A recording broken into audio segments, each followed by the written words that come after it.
नमस्कार, स्वागत है आप सभी का डीडी न्यूज के इस खास बुलेटिन एक्सप्रेस 100 में, जहां हम आपके लिए लेकर आते हैं राजनीति, मनोरंजन, देश दुनिया, खेल और व्यापार जगत की सभी बड़ी खबरों को एक्सप्रेस यानी फटाफट अंदाज में। मैं हूं कृतिका। तो चलिए शुरुआत करते हैं एक्सप्रेस 100 की और देखते हैं खबरें तेज रफ्तार से। प्रधानमंत्री नरेंद्र मोदी आज वीडियो कॉन्फ्रेंसिंग के जरिए महाराष्ट्र में 11,200 करोड़ रुपए से अधिक की लागत वाली विभिन्न परियोजनाओं का शिलान्यास व उद्घाटन करेंगे। प्रधानमंत्री जिला न्यायालय से स्वारगेट तक के पुणे मेट्रो खंड का भी उद्घाटन करेंगे, जो पुणे मेट्रो रेल परियोजना के सफल संपन्न होने का प्रतीक होगा। इस भूमिगत खंड की लागत लगभग 1,810 करोड़ रुपए है।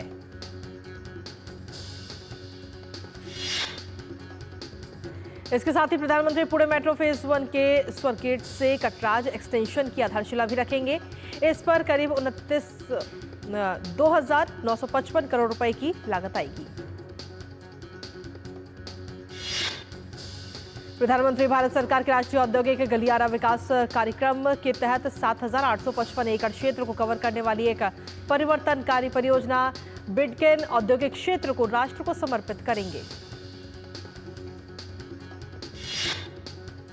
इसके अलावा प्रधानमंत्री नरेंद्र मोदी सोलापुर हवाई अड्डे और अन्य महत्वपूर्ण परियोजनाओं का भी उद्घाटन करेंगे। पीएम मोदी आज सुबह 11 बजे आकाशवाणी पर मन की बात कार्यक्रम में देशवासियों के साथ अपने विचार साझा करेंगे। ये मन की बात कार्यक्रम की 114वीं कड़ी होगी।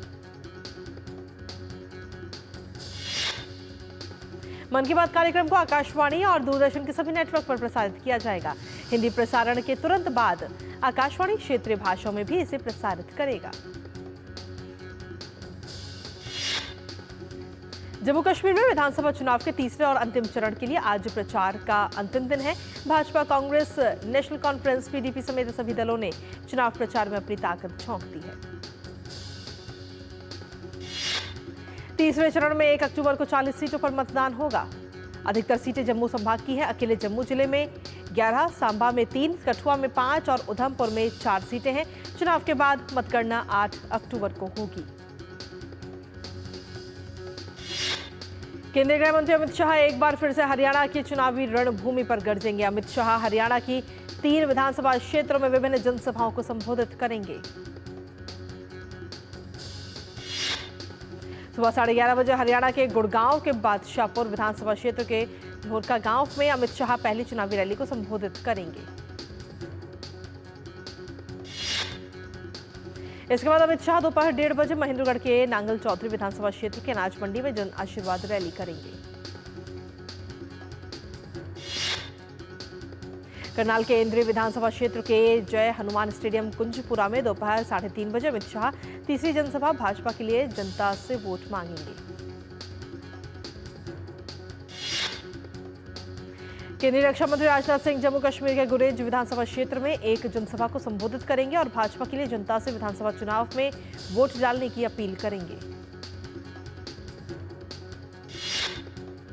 राजनाथ सिंह सुबह 11 बजे गुरेज से भाजपा उम्मीदवार फकीर मोहम्मद खान के लिए प्रचार कर जनता से वोट मांगेंगे। प्रधानमंत्री नरेंद्र मोदी की सरकार जम्मू कश्मीर के विकास के प्रतिबद्ध है। भाजपा के राष्ट्रीय महासचिव एवं जम्मू कश्मीर प्रभारी तरुण चुग आज डाकबंगा में करनाहा कुपवाड़ा के लोगों को संबोधित करेंगे। वो करनाल से भाजपा उम्मीदवार इदरीस करानी के लिए प्रचार करेंगे। कांग्रेस कमेटी की महासचिव पूर्व केंद्रीय मंत्री एवं सांसद शैलजा कुमारी हरियाणा विधानसभा चुनाव में विभिन्न विधानसभा क्षेत्रों से कांग्रेस प्रत्याशियों के समर्थन में जनसभाओं में शामिल होंगी। कांग्रेस हरियाणा विधानसभा चुनाव में पूरा जोर लगा रही है और जमकर चुनाव प्रचार कर रही है। कांग्रेस पार्टी ने लोगों को लुभाने के लिए फ्री में कई चीजें देने का भी वादा किया है।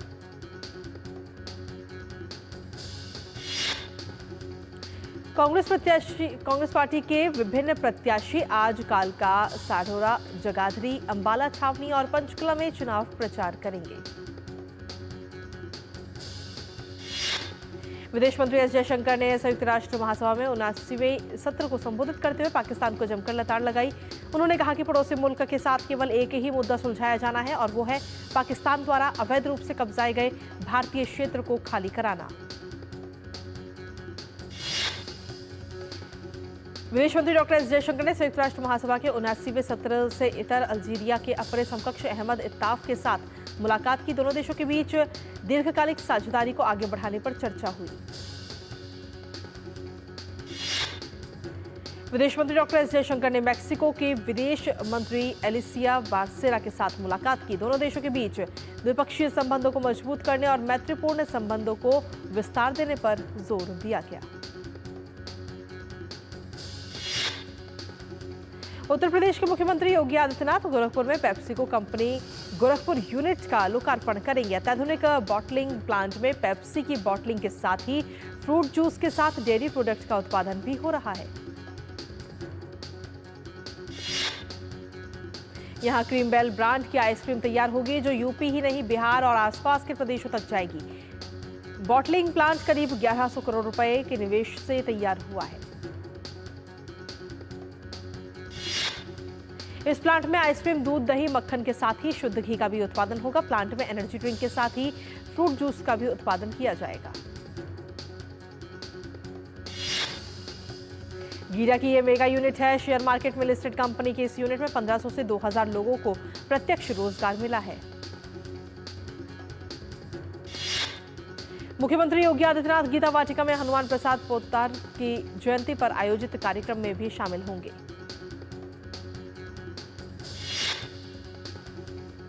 ग्रेटर नोएडा में आयोजित यूपी इंटरनेशनल ट्रेड शो का आज समापन हो जाएगा। इस मौके पर केंद्रीय मंत्री पीयूष गोयल समापन समारोह को संबोधित करेंगे।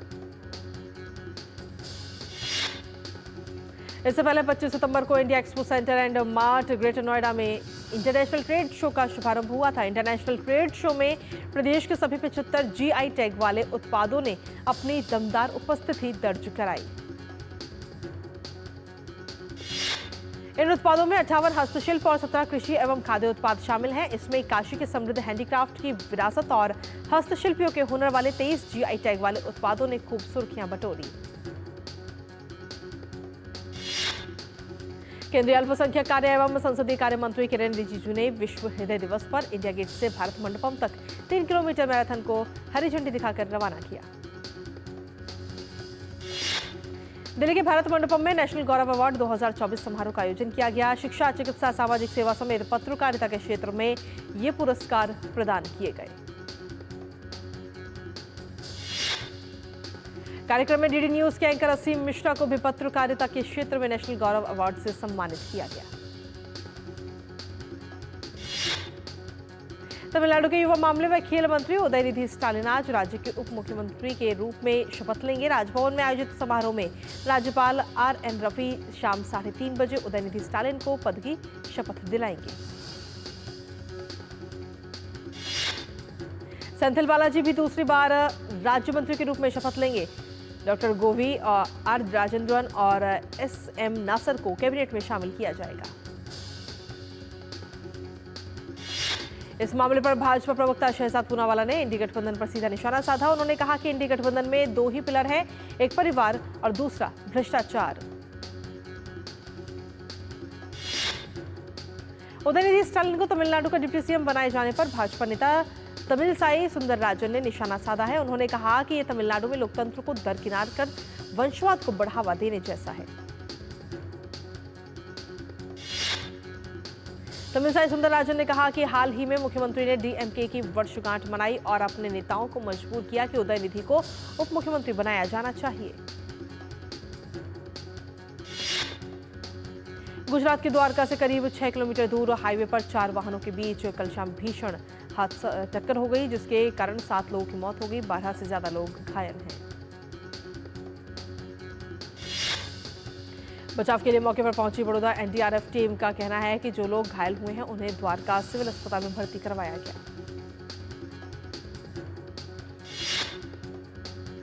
और एक्सप्रेस 100 में खबरों का सिलसिला लगातार जारी। वक्त एक छोटे से ब्रेक का, आप बने रहिए हमारे साथ। अब आया असली स्वाद। अब आया स्वाद। जब स्वाद के पड़े हो लाले तो MDH का चंकी चाट मसाला डालें। MDH का चंकी चाट मसाला। MDH पॉलिसी बाजा करा जिदुशा होके नो हिताकुशी। समझ में आया? मैंने कितनी बार हिंदी में समझाया कि पॉलिसी बाजार से कंपेयर करके कार इंश्योरेंस पे 8,000 रुपए तक बचा सकते हो।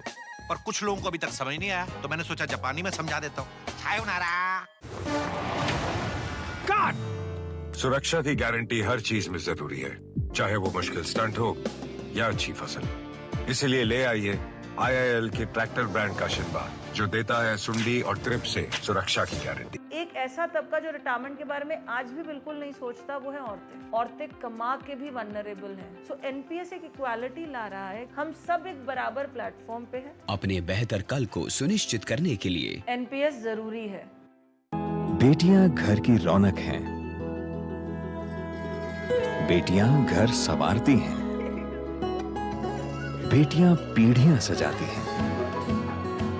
बेटियां घर की बुनियाद कहलाती हैं। बेटियों को सलाम करता है मोंगिया स्टील, स्टील का बादशाह। और ब्रेक के बाद एक बार फिर से स्वागत आप सभी का। वापस रुक करेंगे एक्सप्रेस 100 का। कोसी और गंडक नदी के 2 बांधों से बड़ी मात्रा में पानी छोड़े जाने पर बिहार के निचले इलाके जलमग्न हो गए। भारत नेपाल सड़क को अगले आदेश तक बंद कर दिया गया। पिछले कुछ दिनों से नेपाल और उत्तरी बिहार में तेज बारिश हो रही है, जिसके चलते गंडक, कोसी, महानंदा और अन्य सहायक नदियां उफान पर हैं। इसे देखते हुए 13 जिलों में बाढ़ की चेतावनी जारी की गई। आपदा प्रबंधन विभाग के अनुसार राज्य के 20 प्रखंडों में 1,40,000 से ज्यादा लोग बाढ़ से प्रभावित हैं। पानी के दबाव को कम करने के लिए सुपौल जिले में कोसी बैराज के सभी 56 गेट खोल दिए गए। कोसी बैराज से 6 लाख क्यूसेक से ज्यादा पानी छोड़ा गया, जो कि पिछले 56 वर्षों में सबसे अधिक है। गंडक बैराज से 5.5 लाख क्यूसेक से ज्यादा पानी छोड़ा गया। बैराज के सभी 36 गेट खोल दिए गए। बड़ी मात्रा में पानी छोड़े जाने पर 140 ग्राम पंचायतें बाढ़ से जूझ रही हैं।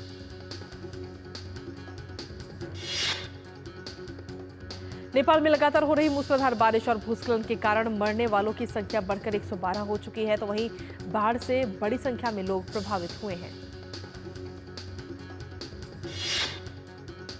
नेपाल में पिछले कुछ दिनों से हो रही भारी बरसात के चलते नदियों का जलस्तर खतरे के निशान से ऊपर है।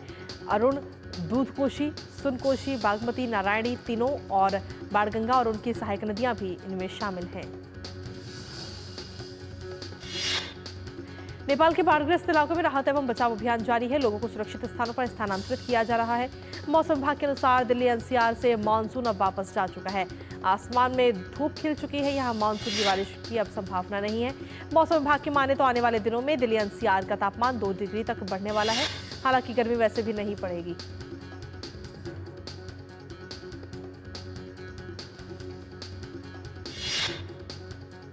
भारतीय रिजर्व बैंक ने अपनी नवीनतम रिपोर्ट में यह दावा किया है कि भारत में बिजली उत्पादन में जीवाश्म ईंधन का प्रभुत्व दशक के अंत तक समाप्त हो जाएगा। रिपोर्ट में कहा गया कि वैश्विक स्तर पर बिजली उत्पादन में अक्षय ऊर्जा की हिस्सेदारी 50% के पार जाने की उम्मीद है। रिपोर्ट के अनुसार हाल ही के सालों में ऊर्जा संक्रमण में तेजी आई है। इसके अलावा स्वच्छ प्रौद्योगिकी की तैनाती और पूंजी निवेश की गति रिकॉर्ड स्तर पर पहुंच गई है। भारत का विदेशी मुद्रा भंडार नए ऑल टाइम हाई पर पहुंच गया है। भारतीय रिजर्व बैंक द्वारा जारी प्रेस रिलीज के अनुसार 20 सितंबर को समाप्त सप्ताह में भारत के विदेशी मुद्रा भंडार में 2.838 अरब डॉलर की वृद्धि हुई है। RBI के आंकड़ों से यह भी पता चलता है कि देश के स्वर्ण भंडार में 726 मिलियन डॉलर की वृद्धि हुई है। इससे ये 63.613 अरब डॉलर का हो गया है, जबकि 13 सितंबर के आंकड़े में ये 62.887 अरब डॉलर का था। चालू वित्त वर्ष की अप्रैल-अगस्त अवधि के दौरान लौह अयस्क और मैग्नीज अयस्क के उत्पादन में इजाफा हुआ। खान मंत्रालय की ओर से जारी आंकड़ों के अनुसार उक्त अवधि के दौरान लौह अयस्क का उत्पादन 7.4% से बढ़कर 116 मिलियन टन यानी 11.6 करोड़ टन हो गया। मंत्रालय ने एक बयान में कहा कि अप्रैल-अगस्त अवधि के दौरान मैग्नीज अयस्क का उत्पादन 15.4% से बढ़कर 1.5 मीट्रिक टन हो गया है, जबकि पिछले वित्त वर्ष में ये 1.3 मीट्रिक टन था। सरकार ने गैर बासमती सफेद चावल के निर्यात पर लगे पूर्ण प्रतिबंध को हटा दिया है। साथ ही इस पर $490 प्रति टन का न्यूनतम मूल्य भी तय किया और इसे निर्यात शुल्क से भी छूट दी है। डीजीएफटी ने अधिसूचना में कहा कि गैर बासमती सफेद चावल के लिए निर्यात नीति को प्रतिबंधित से मुक्त में संशोधित किया गया है, जो तत्काल प्रभाव से और अगले आदेश तक लागू रहेगा। ये $490 प्रति टन के एमईपी के अधीन है।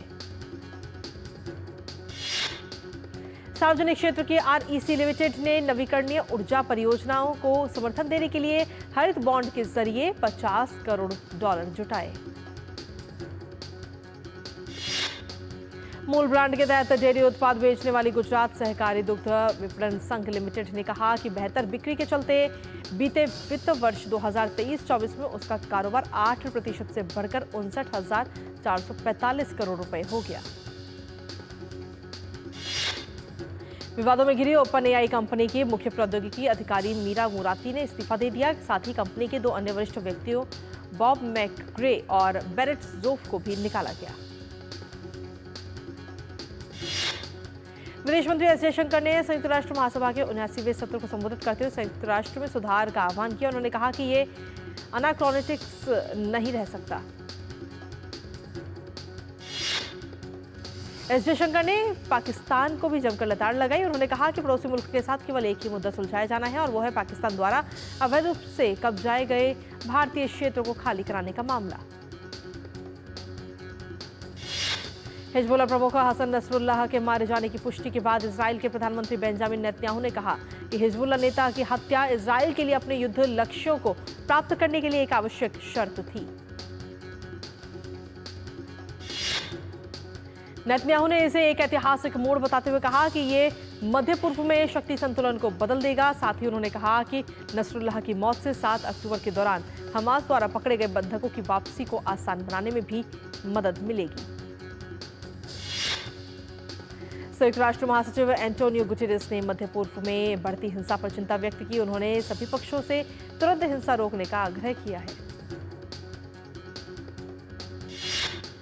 एंटोनियो गुटेरेस ने अफगानिस्तान की स्थिति पर भी गहरी चिंता व्यक्त की। अफगान महिलाओं के विरुद्ध प्रतिबंधों की तुलना गुटेरेस ने हाल ही के इतिहास में उत्पीड़न की कुछ सबसे गंभीर प्रणालियों से की है। रूस ने संयुक्त राष्ट्र सुरक्षा परिषद में स्थायी सीट के लिए भारत और ब्राजील की दावेदारी का समर्थन किया। रूस के विदेश मंत्री सरगेई लावरोव ने कहा कि निष्पक्ष विश्व व्यवस्था के लिए यूएनएससी में ग्लोबल साउथ के प्रतिनिधित्व के विस्तार की आवश्यकता है। भारत और बांग्लादेश के बीच कानपुर के ग्रीन पार्क स्टेडियम में खेले जा रहे दूसरे टेस्ट का आज तीसरा दिन है।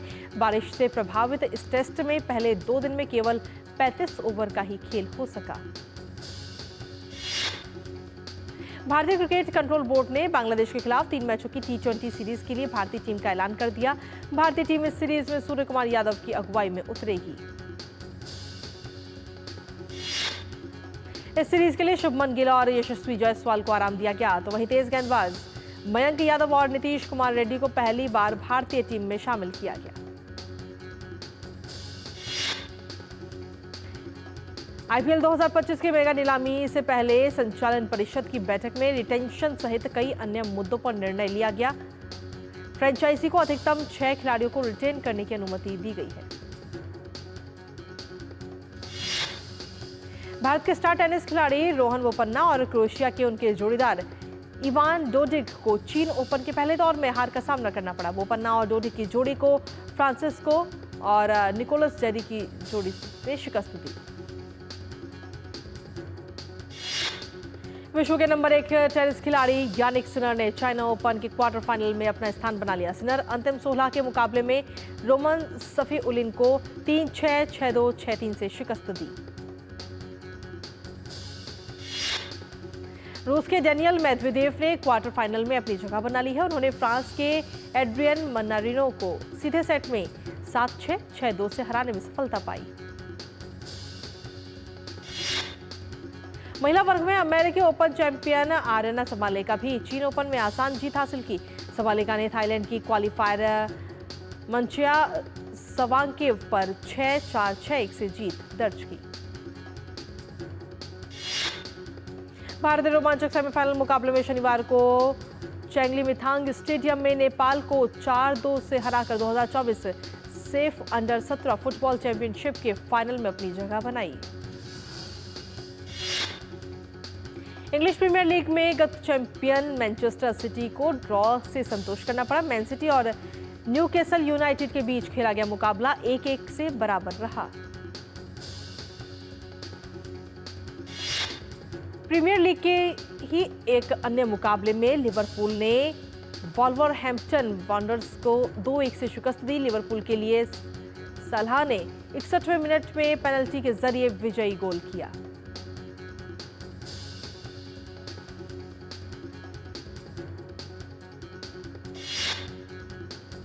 और एक्सप्रेस 100 में वक्त एक और छोटे से ब्रेक का, बने रहिए हमारे साथ। सारी छुर्रियां भर देती हैं, दीवार हमवार कर देती हैं। तो पुट्टी भर ले, हाँ पुट्टी भर ले।